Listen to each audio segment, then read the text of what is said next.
exaltado seja para sempre o Rei Jesus, a quem adoramos, a quem exaltamos e cultuamos nesta noite, em mais um culto de adoração ao Deus vivo. E é com alegria que estamos uma vez mais aqui reunidos para cultuá-lo. Sejam bem-vindos os que nos visitam, é uma alegria tê-los aqui. A todos vocês que estão nos visitando, sintam-se bem à vontade. Queremos também cumprimentar os internautas que interagem conosco nesta noite. É com alegria que mais uma vez estamos aqui para ministrar a palavra do Senhor, depois desses louvores, dessa ministração tremendas para o nosso Deus. Amados do Senhor, nessa noite, nós vamos, antes de abrirmos a palavra, mencionarmos a temática desta noite, que será Deus trabalha com tempos determinados. Deus trabalha com tempos determinados. Então nós vamos abrir nessa noite a palavra do Deus vivo no livro do profeta Daniel, no seu capítulo 11. Daniel, capítulo 11. Daniel, capítulo 11.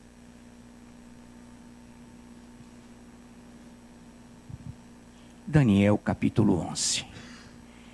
Atente bem que nós vamos ler alguns versículos específicos, somente eles, para que possamos então entrar nessa visão tremenda. Daniel 11, 32, versículo 32, diz assim: aos violadores da aliança, ele com lisonjas perverterá. Mas o povo que conhece ao seu Deus se tornará forte e ativo. 35. Alguns dos sábios cairão para serem provados, purificados e embranquecidos até ao tempo do fim. Porque se dará ainda no tempo determinado. Capítulo 12, no outro lado aí da sua Bíblia, algumas na mesma página, 12. Capítulo 12, aí de Daniel, versículo 10. Muitos serão purificados, embranquecidos e provados, mas os perversos procederão perversamente, e nenhum deles entenderá, mas os sábios entenderão. Então, nessa noite, nós vamos frisar bem essas palavras, e nós já retornaremos a elas. Deus vivo, capacita-nos, unge-nos para que entendamos, para que nos possamos deter atenciosamente em tudo quanto o Senhor Deus, pela sua palavra, nos transmitirá nesta noite. Desde já, agradecemos ao Senhor pela visão, pela bênção e por tudo quanto a tua palavra alcançará nesta noite em nossos corações, para que estejamos prontos, sempre aguardando o momento mais glorioso, que é o nosso encontro com Ele. Nesta noite nós te agradecemos e oramos em nome de Jesus. Quero repetir então o 32 do capítulo 11. Aos violadores da aliança, ele com lisonjas perverterá. Mas o povo que conhece ao seu Deus se tornará forte e ativo. Segure aí, não desmarque, olhe para cá rapidinho. O anticristo, esse pronome, trata-se do anticristo. Aos violadores da aliança, aos que não cumprem a aliança de Deus, ele, o anticristo, com lisonjas, com dribles, com enganações, perverterá. Mas o povo que conhece ao seu Deus, com D maiúsculo, mas o povo que conhece ao seu Deus se tornará forte e ativo. Então, diante da presença do anticristo sobre a face da terra, daqui a pouco, trataremos um pouco dessa questão dele agindo. Haverá um povo que ele perverterá, aqueles que violaram a aliança, aqueles que não observam a aliança do seu Deus. Ele perverterá, ele enganará com lisonjas, com discursos, com sofismas, que são falsos discursos, ele perverterá, ele enganará. Agora, repare só. Mas, olha essa diversidade. O povo que conhece ao seu Deus se tornará o quê? Forte e ativo. Então haverá um momento, e nesse momento o anticristo já estará enganando, já estará com lisonjas, encantando, mas um povo que conhece ao seu Deus lá dentro da grande tribulação, se tornará de repente aqueles que ficaram fortes e ativos. Em que pesem, ou em que pese, terem que dar suas vidas. Mas vamos lá, daqui a pouco nós vamos correlacionar. 35.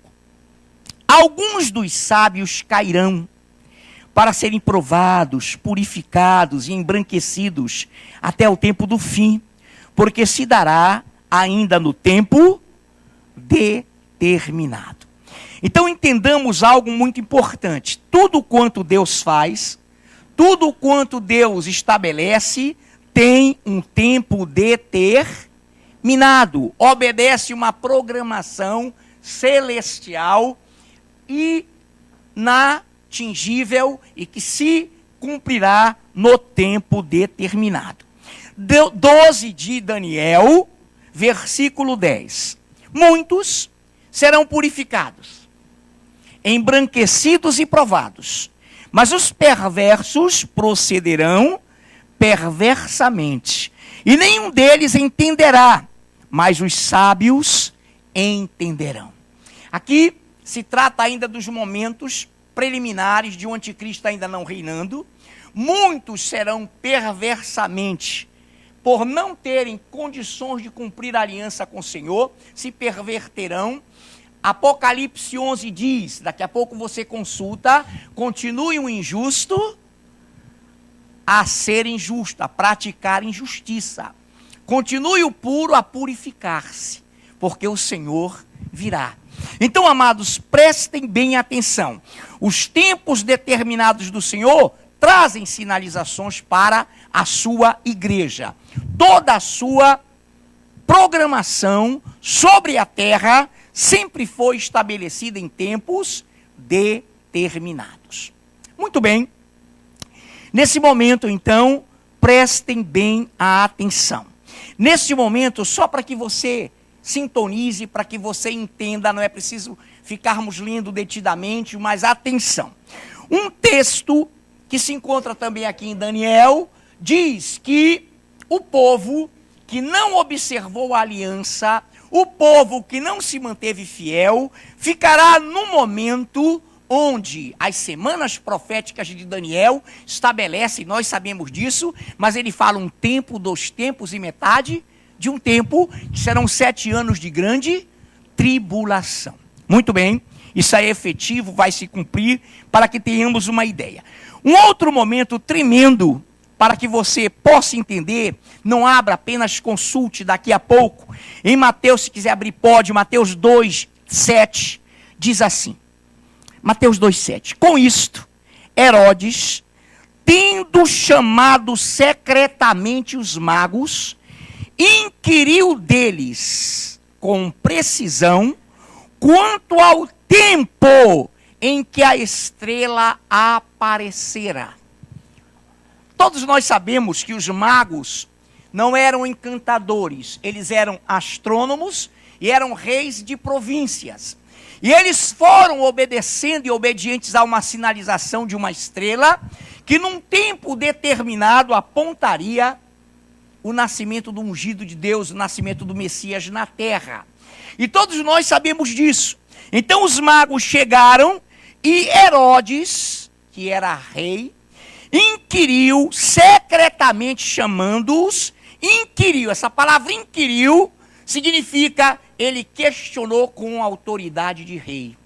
Qualquer outro ser que não fosse rei poderia questionar e perguntar dos magos como uma pergunta de curiosidade. A palavra inquirir traz nela uma autoridade. Então o rei os chamou secretamente, mas disse a eles: sendo eu rei, vocês terão que me dizer o tempo certo. Eu quero ler novamente. Com isso, Herodes, tendo chamado secretamente os magos, inquiriu, questionou com autoridade deles com precisão quanto ao tempo em que a estrela aparecera. Então Herodes tinha na sua corte sábios, Herodes tinha na sua corte escribas, que estudavam as escrituras, e queriam, é claro, indicar e sinalizar para o rei o que estava acontecendo, para que aqueles magos tão importantes chegassem lá em Jerusalém.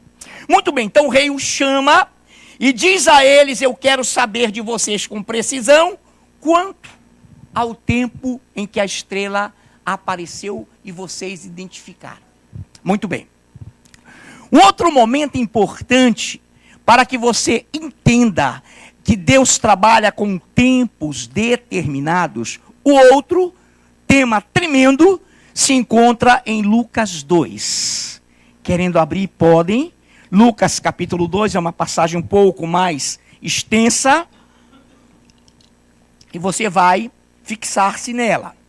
Lucas 2, preste bem atenção. Lucas 2, de 25 a 32. De 25 a 32. Havia em Jerusalém um homem chamado Simeão. Homem este justo e piedoso, que esperava a consolação de Israel. E o Espírito Santo estava sobre ele. Revelara-lhe o Espírito Santo que não passaria pela morte antes de ver o Cristo do Senhor. Movido pelo Espírito, foi ao templo, e quando os pais trouxeram o menino Jesus para fazerem com ele o que a lei ordenava, Simeão o tomou nos braços e louvou a Deus, dizendo: agora, Senhor, podes despedir em paz o teu servo, segundo a tua palavra, porque os meus olhos já viram a tua salvação, a qual preparaste diante de todos os povos, luz para a revelação dos gentios e para a glória do teu povo Israel. Então Simeão foi um outro estudioso que estava obviamente observando nas escrituras que já havia transcorrido 483 anos da reconstrução lá dos muros de Jerusalém, e ele sabia que a partir daquele momento, contando-se regressivamente, transcorreriam 483 anos para que o ungido de Deus, o Messias, surgisse. Não só Simeão sabia, tanto quanto os magos também sabiam. Então eles estavam estudando, Simeão congregava com certeza. E imagine que quando esse tempo foi, Simeão não tinha essa idade, é claro, mas na sua geração, ele estudando as profecias, ele começou a catalogar, ele começou a contar. É como nós, que aqui hoje estamos, sabemos que em 1948 foi a restauração do Estado de Israel. E nós sabemos que dessa geração não, até que ele venha. Então Simeão, à sua época, sabia que o menino seria apresentado no templo.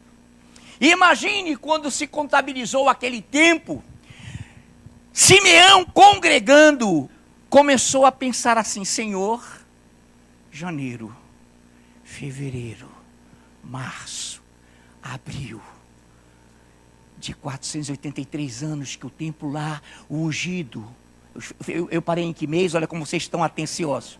Maio, junho, julho, e Simeão indo congregar, indo para a sinagoga, esperando esse momento glorioso. E de repente, eis que após os magos chegarem, localizarem o menino, eles enganaram, é claro, Herodes. Eles disseram sim com precisão quando viram a estrela, mas Herodes os aconselhou: vão ver o menino, e quando localizarem, voltem até mim, para me dizerem onde está o menino.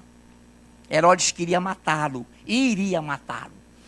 Então eles não disseram, foram por outro caminho, levaram mirra, incenso e ouro, glorificaram a Deus na presença da criança e renderam graças ao Senhor pelo Salvador.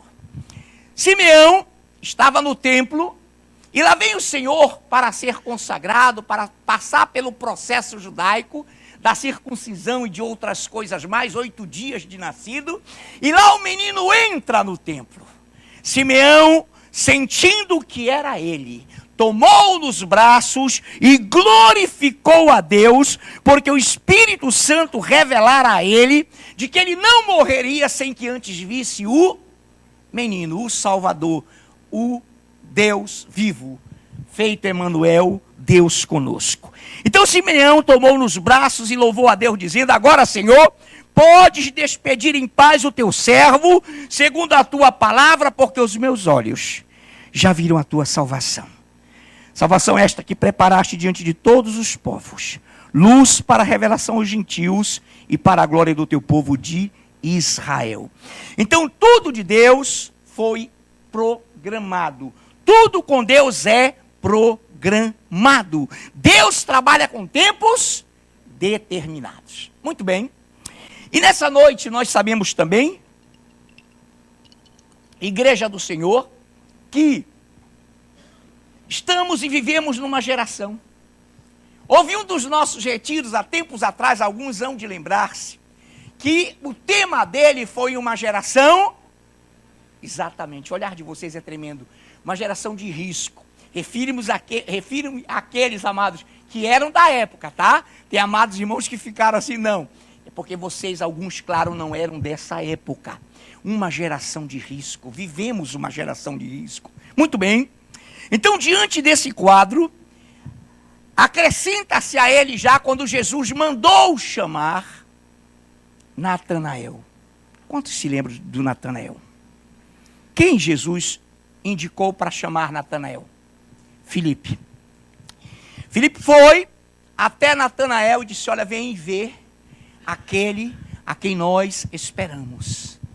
Natanael faz um questionamento e vai até o Senhor.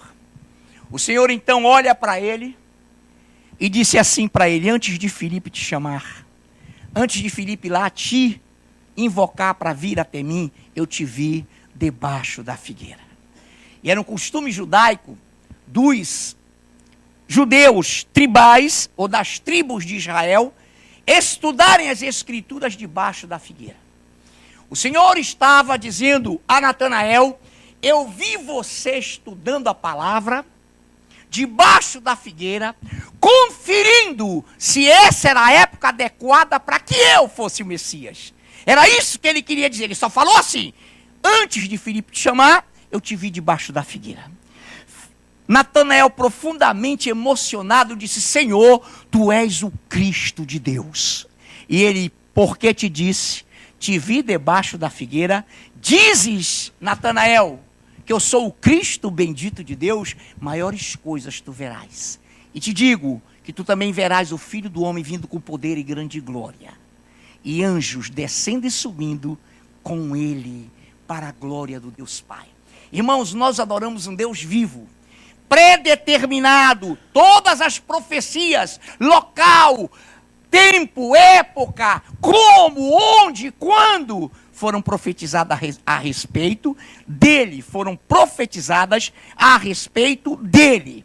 Então, nessa noite, entendamos, Deus trabalha com tempos determinados, com épocas estabelecidas. Deus é tremendo, Deus é fiel. Nessa noite, abramos em Romanos, se você quiser, possa fazê-lo, em Romanos 13, 11. Carta de Paulo aos Romanos 13, capítulo 13, verso 11. Diz assim: e digo isto a vós outros que conheceis o tempo. E digo isso a vós outros que conheceis o tempo. Já é hora de vos despertardes do sono, porque a nossa salvação está agora mais perto do que quando no princípio cremos. Então, irmãos, quantos aqui conhecem o tempo? Quantos aqui conhecem a geração da vinda do Senhor? Creio e cremos que todos nós que conhecemos a palavra, não estou falando de religião, não estou falando de placas de igreja, estou falando da palavra, conhecemos a geração. E ela começou com a restauração do Estado de Israel, quando o Senhor Jesus disse que naquela época e daquela época se fecharia até que os judeus viessem a dizer: bendito o que vem em nome do Senhor. Muito bem. Então nessa noite, atenta bem, igreja, para isso. E digo isto a vós outros, que conheceis o tempo. Já é hora de vos despertardes do sono, porque a nossa salvação está agora mais perto do que quando no princípio cremos. Nossa salvação aqui não se referia à conversão e à entrega da vida a Cristo, mas se referia, Paulo estava se referindo ao próprio Senhor, que é a salvação dos gentios. Luz para os gentios e para o povo de Israel. Então ele está dizendo que agora, mais do que quando no princípio os nossos pais, a igreja patriarcal, a igreja ancestral, a igreja primitiva, até essa época de Paulo, estava começando a acontecer tremendas sinalizações sobre as quais Paulo está dizendo: e digo isto a vós outros que conheceis o tempo, já é hora de vos despertardes do sono, porque a nossa salvação está agora mais perto do que quando no princípio cremos. Sono, letargia, sono, paralisação, sono, estado de não produtividade. Já é hora de nos despertarmos desse sono, porque a nossa salvação está mais perto do que quando no princípio cremos. Então, amados, depois, Paulo escreve: combati o bom combate, guardei a fé. Paulo se despede da igreja. Em Tessalonicenses, ele dá a entender, ele deu duas sinalizações para que essa geração última identificasse quais seriam os dois últimos sinais, as duas últimas sinalizações para que o Messias voltasse com poder e grande glória. Então vamos para lá e vamos identificar algumas coisas interessantes. Eu sei que a igreja domina, mas nunca e sempre estamos aprendendo e nunca deixamos de aprender na palavra do Senhor. Vamos então a alguns detalhes importantes. Abramos sobre esse assunto em 2 de Paulo aos Tessalonicenses. É importante que abramos para que você acompanhe. Quem não tem Bíblia, apenas ouça. Aqui também, quem não tiver Bíblia, pela internet, quem não tiver, apenas acompanhe. Vamos lá então. 2 Tessalonicenses capítulo 2. Eu vou ler a princípio do 1 ao 3 e você não desmarque, que depois nós vamos adiantar um pouquinho, prosseguir um pouquinho. Vamos lá então interpretando 2 Tessalonicenses, segunda, não é a primeira, segunda, de 1 a 3. Irmãos, isso é um vocativo, igreja, segure aí. Irmãos, Deus, através de Paulo, não está falando com o mundo, ele está falando com a igreja. Irmãos, o vocativo, irmãos. Ele não está falando com o mundo, está falando com a igreja. Irmãos, no que diz respeito à vinda de nosso Senhor Jesus Cristo e a nossa reunião com Ele. Então, olha lá, irmãos, vocativo. No que diz respeito à vinda de nosso Senhor Jesus Cristo e a nossa igreja, a nossa, irmãos, reunião com Ele. O que é isso? Que vinda é essa? Muito bem, Cleni. Arrebatamento. Irmãos, invoca Paulo. Com respeito à vinda de nosso Senhor Jesus Cristo e a nossa, irmãos, e a nossa igreja, reunião com Ele. Que coisa linda. Irmãos, no que diz respeito à vinda de nosso Senhor Jesus Cristo e a nossa reunião com Ele, nós vos exortamos a que não vos demovais da vossa mente com facilidade, nem vos perturbeis, quer por espírito, quer por palavra, quer por epístola, como se procedesse de nós, supondo tenha chegado o dia do Senhor. Repare que esse dia está com D maiúsculo. Dia do Senhor. Em todas as Bíblias do mundo, em todas as Bíblias sagradas do mundo, está com D maiúsculo. Então atenção para um detalhe. O dia do Senhor, para reunir-se com a sua igreja, chama-se de arrebatamento e é um dia com D maiúsculo escatológico. Nós temos na escatologia, não vamos trabalhar isso hoje, 7 dias escatológicos. E esse é o primeiro, o dia do Senhor para reunir-se com a sua igreja. Então vamos lá. Não demova da sua mente, escrevia Paulo com facilidade. Não vos perturbeis, quer por espírito com E minúsculo, quer por palavra, quer por epístola, como se procedesse de nós, seres humanos, supondo tenha chegado o dia do Senhor. Irmãos, existem cartas, existem livros, existem espíritos com E minúsculos que são hereges. Nós damos isso em heresiologia, na área de teologia, que são enganadores e que dizem, não haverá arrebatamento, não, isso não existe, não, nós não podemos conceber, como é que isso vai acontecer? De fato, queridos, humanamente, com a mente natural, a Bíblia diz que o homem não pode entender as coisas de Deus. Nosso pastor Paulo tocou nessa palavra aqui ontem, num sentido, e nós não podemos entender. Eu não posso entender o arrebatamento com meus valores humanos. Assim como o Espírito do homem que está nele sabe as coisas do homem, o Espírito Santo que é de Deus sabe as coisas de Deus. Se você tiver em você o Espírito Santo de Deus, pela palavra dele, ele vai revelar ao teu coração, pelo Espírito Santo que conhece as coisas dele, que haverá arrebatamento. Se você não for espiritual, se você, afranho, não tiver convivência com o Espírito Santo, você, afranho, vai duvidar do arrebatamento. Você não vai conseguir entender. Irmão, será algo extraordinário. O mundo, a partir desse momento, de um sumiço repentino, simultâneo em toda a face da terra, a Bíblia diz que o mundo entrará num caos, num estado de ingovernabilidade, num estado de calamidade pública global. E será terrível, porque a partir daquele momento começará a grande tribulação, a ira de Deus sobre a face da terra. Mas o texto está falando, irmãos, no que diz respeito à vinda de nosso Senhor Jesus Cristo e a nossa reunião com Ele. Nós exortamos, nós chamamos a atenção, não tire da sua mente. Ninguém que diga que esse dia não haverá, não acredite. Versículo 3. Ninguém, de modo nenhum vos engane, porque isto não acontecerá. Isso o que, queridos? O que não vai acontecer? Isto que? O dia da reunião do Senhor com a sua igreja. O dia em que vamos nos reunir com Cristo, não acontecerá, escreve Paulo no versículo 3. Ninguém de modo nenhum vos engane, porque isto não acontecerá, sem que primeiro venha a apostasia. Sinal 1. Qual é o primeiro sinal para que Cristo venha arrebatar a sua igreja? Apostasia. Já estamos em apostasia? Em profunda apostasia. Já estamos, igreja. Tempos difíceis, de negação da fé. Um tempo em que se encaixa quando Jesus disse, haverá fé quando o Filho do Homem voltar. Por se multiplicar a iniquidade, o amor se esfriará de quase todos.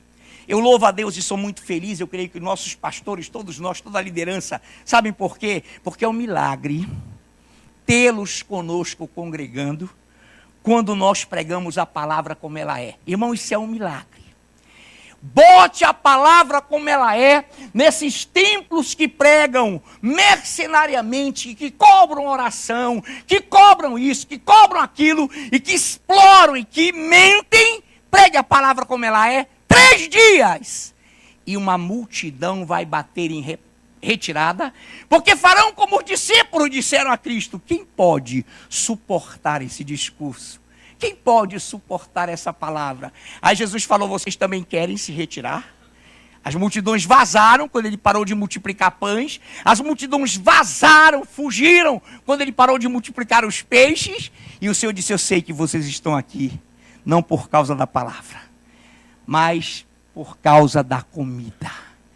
Aí se havia um homem que multiplicava pães, multiplicava peixes, aquele que esteve lá foi ao seu vizinho, não vai mais à feira não.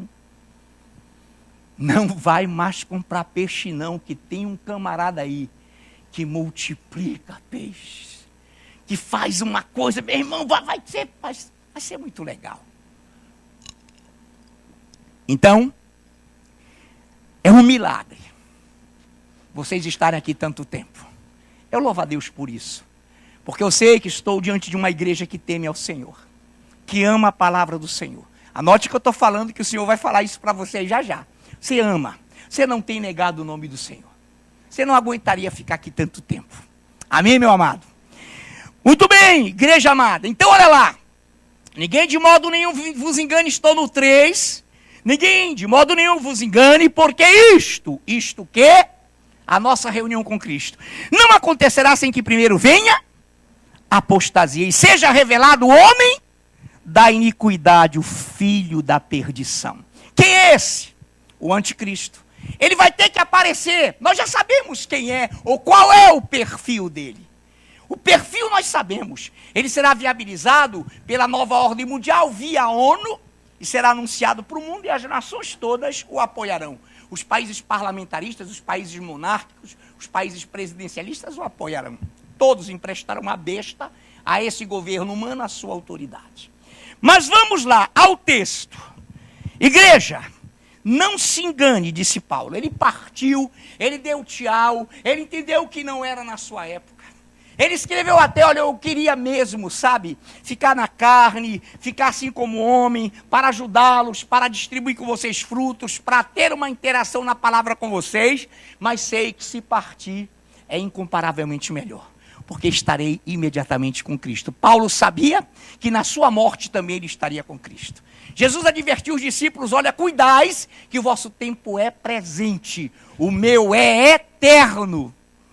Há pessoas que pensam assim, bom, estou cansado de esperar o arrebatamento do meu irmão, o teu encontro com Cristo ou não, está na hora da tua morte, na hora da minha morte, vamos nos encontrar ou não com ele. Ah, mas meu irmão, depois não existe purgatório, isso é lenda, isso é ficção, nós sabemos de onde vem essa história, isso não existe. Irmãos, é direto, na hora da morte, a palavra de Deus diz que é céu ou inferno. Não tem saída, é uma questão de consciência humana. Então vamos lá. Irmãos, não se engane. Essa reunião nossa com Cristo não acontecerá sem que primeiro venha a apostasia e seja revelado o homem da perdição, o anticristo. Atenção agora, olha ele, o anticristo. 4, o qual se opõe, o qual é contrário e se levanta contra tudo que se chama Deus, ou é objeto de culto a ponto de assentar-se no santuário de Deus, ostentando-se como se fosse o próprio Deus. Agora repare que nesse versículo traz uma sinalização de que ele, quando for realmente revelado, ele vai assentar-se no templo, no lugar santo, onde é que é isso? Jerusalém, no templo do Senhor. E vai se ostentar, e vai arrogantemente dizer-se o próprio Deus. Mas olha o que o versículo 5 e 6 dizem. Não vos recordais de que, ainda convosco, eu costumava dizer-vos estas coisas, e agora sabeis o que o detém, para que ele seja revelado somente em ocasião oportuna. Quem é que detém o anticristo? Para que ele não vá ao templo e lá se assente e comece a governar. Quem é? O Espírito Santo de Deus. O Espírito Santo de Deus é que detém o anticristo para que ele não reine, para que ele não governe, para que ele não se assente no templo. É ele que está detendo. Até porque o templo, para os judeus, terá ainda que ser reconstruído. Eles não querem a mesquita que lá está. Então reparem, prestem atenção.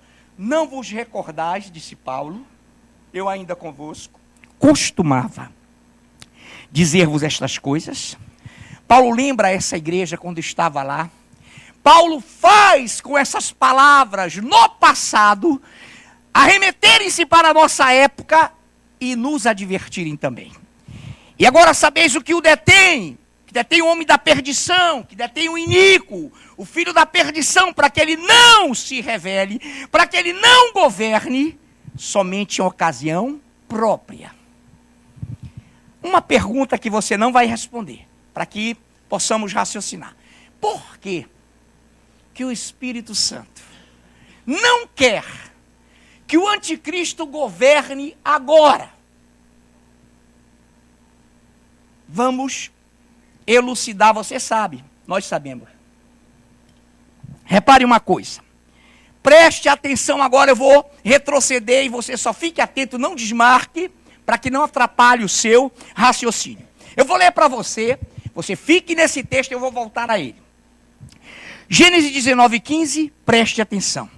Ao amanhecer, apertaram os anjos com Ló, dizendo: levanta-te com tua mulher e tuas filhas, que aqui se encontram, para que não pereças no castigo da cidade.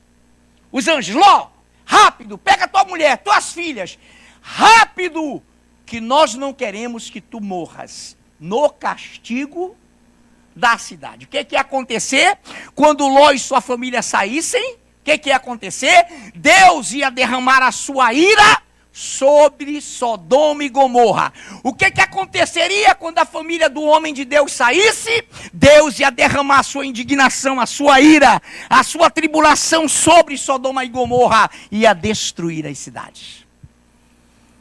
Pastor, o que tem a ver? Você vai entender. Gênesis 19:22. Apressa-te, refugia-te nela, pois nada posso fazer, enquanto não tiverem chegado lá, na cidade de Zoar, que era perto. Foge, está lá. Foge para Zoar, Ló. Apressa-te, refugia-te lá, pois nada posso fazer, enquanto não tiverem chegado lá, na cidade de proteção. Por isso se chamou Zoar, o nome da cidade. Não abra, fique nesse texto. Em 1 Tessalonicenses 1:10, parte B, Jesus que nos livra da ira vindoura. Por que o Espírito Santo está segurando o anticristo? E não o deixa governar? Porque o Senhor, no momento em que o anticristo estiver governando, ele vai descer a sua ira, a sua vingança, a grande tribulação que haverá de provar toda a humanidade quando ele estiver reinando. Pastor, então como é que é isso? O Espírito Santo está segurando o anticristo e diz: olha, tu não vais reinar só quando a minha igreja subir. Então o que o Espírito Santo está dizendo hoje para nós? Apressem-se, porque eu não posso fazer nada, eu não posso derramar a minha ira nessa terra antes de a minha igreja ser arrebatada, antes de me reunir com vocês nas alturas. Eu não posso punir esse mundo. Ah, pastor, o mundo não está sendo punido ainda não? Não, irmãos. Estão acontecendo decapitações ilegais, decapitações esporádicas, decapitações totalmente contrárias às culturas de certos países. É somente quem busca a Sharia e tem a Sharia que está decapitando a todo custo. Mas esse sistema de decapitação será legalizado, será sistêmico e será a execução que o anticristo usará a todos aqueles que não aceitarem a marca.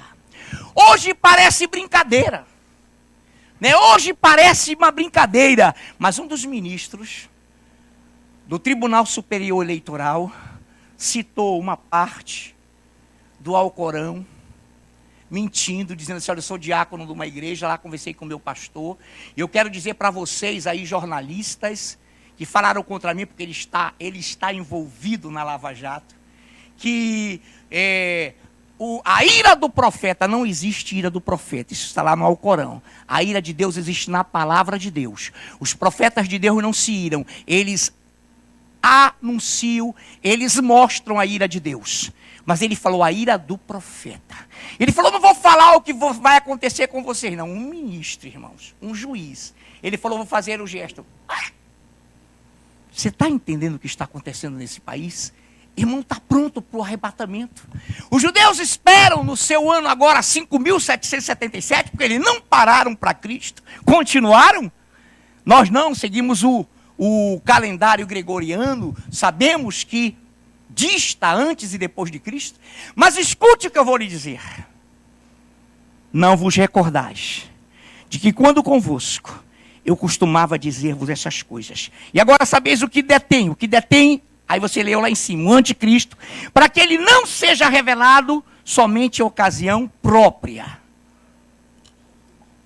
Igreja, o Senhor não derramará sua ira com a sua igreja na terra. Isso que está acontecendo, tempos difíceis. Está acontecendo apostasia intensa. Está acontecendo os prenúncios para sermos conhecedores de quem é o anticristo?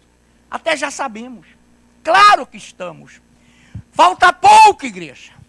E o Senhor está dizendo: apressem-se, porque eu não vou poder punir esse mundo, essa cidade chamada mundo, antes que vocês cheguem lá. Ali era Ló e sua família num protótipo, numa analogia em Zoar. Cidade de beleza, de segurança. Agora não, nós vamos para a Nova Jerusalém. Nós vamos ser arrebatados por Ele. Quando nós formos arrebatados, o Senhor Jesus, que não pode nos colocar na ira, que não pode deixar a sua igreja, a sua noiva, ser maculada na ira, Ele vai arrebatá-la. E é o que nós temos orado no projeto. Irmão, não fique para a grande tribulação. Não fique. Não vá para lá. Eu prefiro morrer antes, mas não morra sem o Senhor. Então vamos lá. Igreja, preste atenção. Então, 2 Tessalonicenses 5:6 está dizendo justamente isso. O Espírito Santo está segurando o anticristo. Pensem nesse, como é o nome disso aqui? Exatamente, andando. E ele não para, quase que eu derrubo. Para. Você apara. Irmãos, o Senhor tem que arrebatar primeiro a sua igreja. Agora, atenção, preste bem a atenção. Vamos a Apocalipse capítulo 3. Vamos a Apocalipse capítulo 3. Enquanto procuramos Apocalipse 3, quantos aqui, meus amados, estão preparados para esse encontro com o Senhor? Então fiquem tranquilos. Você não vai ver o anticristo reinando. Quando ele estiver reinando, nós estaremos na glória. Quando ele estiver governando, nós não estaremos mais aqui. Então repare quão próximo está esse momento. Vamos lá em Apocalipse capítulo 3. Eu quero ler do 8 ao 11. Conheço as tuas obras. Eis que tenho posto diante de ti uma porta aberta, a qual ninguém pode fechar, que tens pouca força. Entretanto, olha que coisa linda, entretanto, guardaste a minha palavra e não negaste o meu nome. Segure aí, não desmarque. Nós temos pouca força, igreja? Sim, porque não temos poderio político, não temos poderio partidário, não temos nenhum poderio humano terrestre, pregamos a palavra como ela é. E quando pregamos a palavra como ela é, nos tornamos vítimas de perseguições, de calúnias, porque não há quem possa suportar a palavra. E o Senhor disse: haverá tempos em que não suportarão a sã doutrina. Pelo contrário, como quem sofre comichão, coceira nos ouvidos, eles não conseguirão suportar a minha palavra. Então repare, vamos lá de novo para Apocalipse 3:8. Conheço as tuas obras. Eis que tenho posto diante de ti uma porta aberta, a qual ninguém pode fechar. Meu irmão, quando ele abre, ninguém fecha. Quando o Senhor dirige uma igreja, as portas do inferno não prevalecem contra ela. Amém? Conheça as tuas obras, eis que tenho posto diante de ti uma porta aberta, a qual ninguém pode fechar, que tens pouca força, entretanto guardaste a minha palavra e não negaste o meu nome. Duas coisas e duas condições indispensáveis. É guardar a palavra do Senhor e não negar o seu nome, queridos. É para você de tamanha valia. Então olha lá. Conheço as tuas obras, eis que tenho posto diante de ti uma porta aberta, a qual ninguém pode fechar, que tens pouca força, entretanto guardaste a minha palavra e não negaste o meu nome. Eis que farei que alguns dos que são da sinagoga de Satanás, desses que a si mesmos se declaram judeus, israelitas e não são, mas mentem, eis que os farei vir e prostrar-se aos teus pés e conhecer que eu te amei. Olha que coisa linda. O Senhor está adiantando um quadro lindo aqui. Ele vai arrebatar a sua igreja, vai livrá-la da grande tribulação, da provação que há de vir sobre a terra inteira, e vai fazer com que essas nações e essas heresias se curvem diante dele quando vier em glória com a sua igreja. Mas vamos lá, vou ler o 9 e parto para o 10. Eis que farei alguns dos que são da sinagoga de Satanás, desses que a si mesmos se declaram judeus e não são, mas mentem, eis que os farei vir e prostrar-se aos teus pés e conhecer que eu te amei. Porque guardaste a palavra da minha perseverança, também eu te guardarei da hora da provação que há de vir sobre o mundo inteiro, para experimentar os que habitam sobre a terra. Venho sem demora, conserva o que tens, para que ninguém tome a tua coroa. Irmãos, essa provação, a grande tribulação, a ira de Deus que ainda vai acontecer, vai ser sobre toda a face da terra. E o Senhor vai dizer, e disse, que nos guardará dessa hora.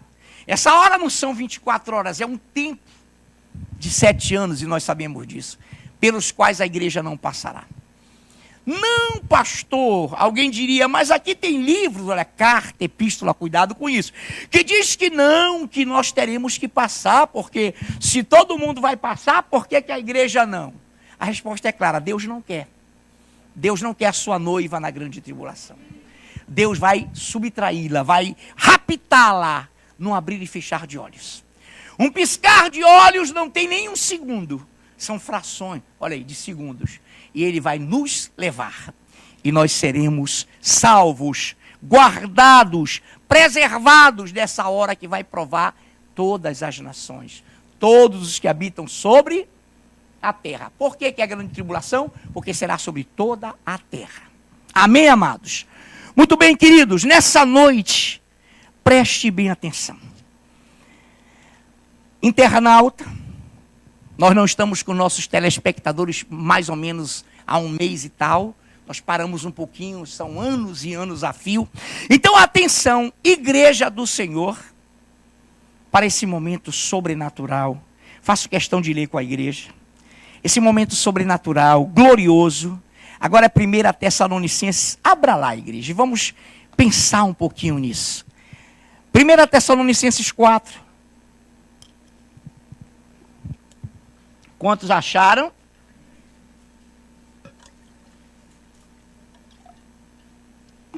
Primeiro aos Tessalonicenses, capítulo 4.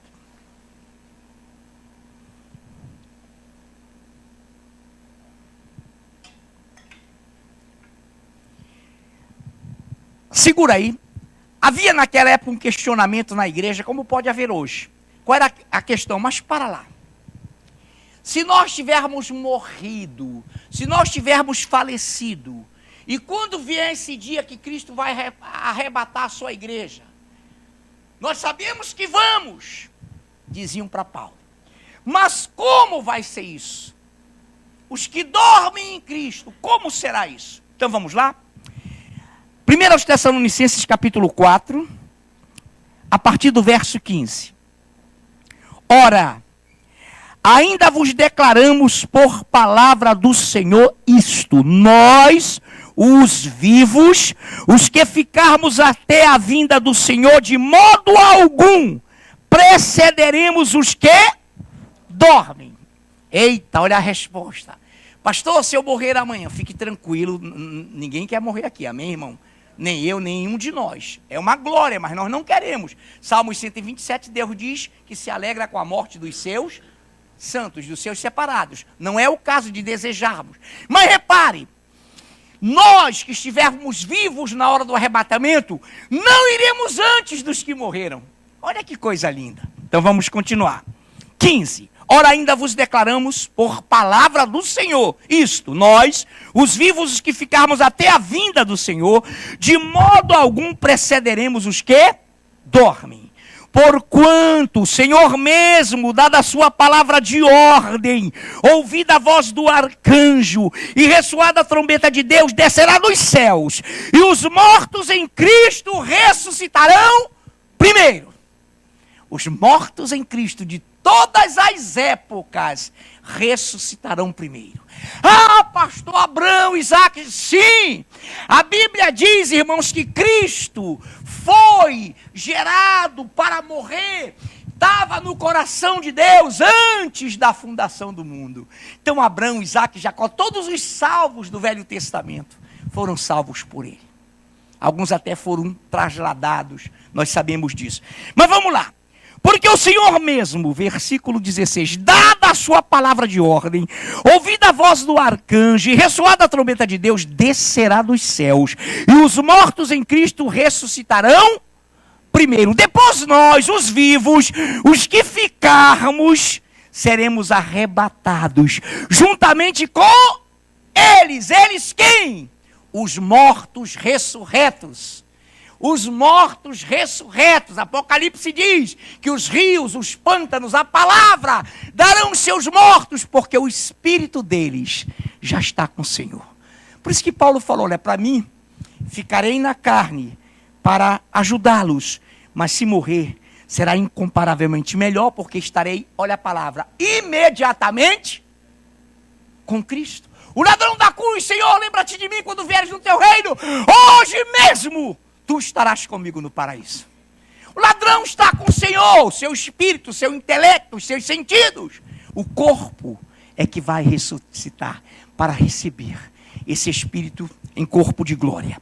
Então olha lá, depois nós os vivos, os que ficarmos, seremos arrebatados juntamente com eles, entre nuvens, para o encontro do Senhor nos ares, e assim estaremos para sempre com o Senhor. Nuvens, nós sabemos aqui que essas nuvens não são atmosféricas, não são gasosas, não são portadoras, não. Nuvens de anjos, nuvens de arcanjos, nuvens de querubins, nuvens de serafins. Um pastor interiorano, um homem de Deus, absolutamente íntegro na palavra, estava tão emocionado pregando no Lago do Limão, há 30 anos atrás, que ele falou, querubins, surubins. Já pensando no peixe da região, mas ele não errou não, foi a emoção, amém? Igreja do Senhor, depois nós, os vivos, os que ficarmos, seremos arrebatados juntamente com Ele, com eles, mortos e ressurretos, entre nuvens, para o encontro do Senhor nos ares, e assim estaremos para sempre com o Senhor. Quantos se lembram disso? Quantos creem nisso? Aí ficaremos lá no céu, na glória, em corpos de glória, nas bodas do Cordeiro, nos galardões do Cordeiro, na festa do Cordeiro, na ceia do Senhor, quando Ele nos servirá um vinho celestial. E aí, aqui na terra, ira, aqui na terra, destruição, aqui na terra, grande tribulação. De repente, no final da grande tribulação, exércitos cercarão Israel. Está lá em Apocalipse.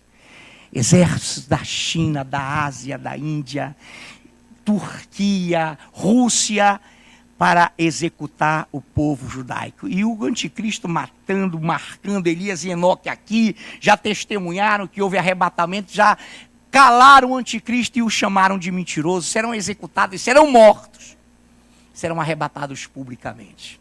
Então, quando tiverem para destruir Israel, o que a Bíblia diz? Que o Senhor lá na glória chamará os seus glorificados e dirá, igreja minha, é hora de interferir.